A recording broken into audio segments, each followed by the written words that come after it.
and it's starting to shift. And they're starting to realize that they can't stand behind their bonds of limited liability. For one thing, they're completely bankrupt. There is no, most of their bonds don't even exist, and that's, of course, another story. But let's get back to honor and dishonor.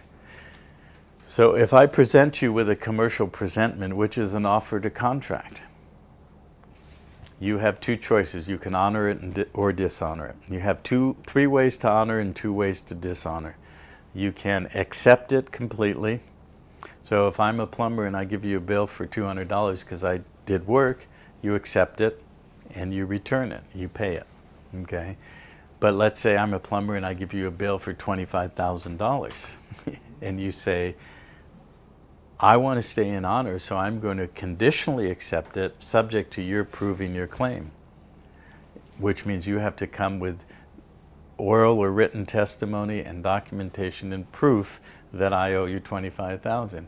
If I can't prove it under rules of commerce, I can reverse the role, because if I'm in honor and I send it back to you under a conditional acceptance subject to your proof of claim, you now must either stay in honor or go in dishonor. And if you go in dishonor, I can close the account and basically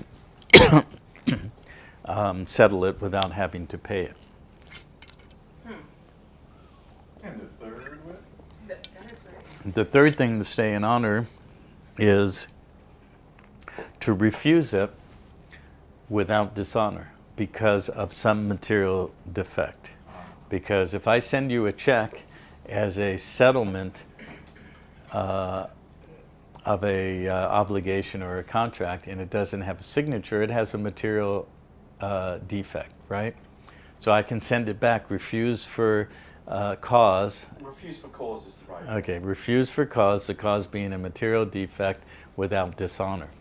And in commerce, there's a rule called T plus 72, which means 72 hours. You have 3 days, 72 hours upon receipt or presentment to settle it in one of those 3 ways.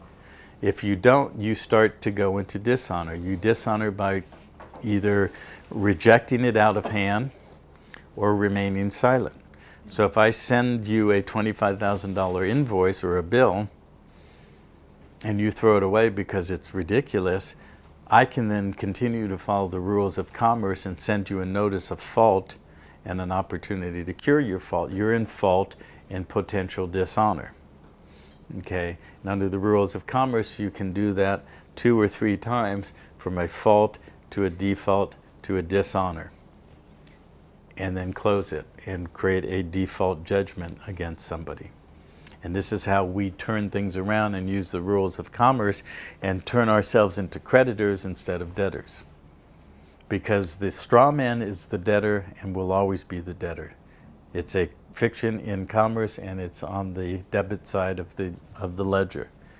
But we're the surety, we're the bonded surety, but we have the capacity to be the creditor because it is our credit that creates everything. Because remember, we go back to HJR 192 when I said when they took lawful money out of the system, they had to give us remedy. That remedy was the fact that we were going to continue to underwrite the debtor in possession in the United States by providing our continuing unlimited credit, because we have unlimited credit. And in that system, we are actually supposed to be prepaid, which means we don't have to pay for anything because they're using our credit to create their monetary system to create all of the wealth. So if a municipality says, okay, we're going to create a bond to build a bridge or a school, they have to take their statistical numbers, how many people are living, collateral credit providers are in the municipality to settle the bond.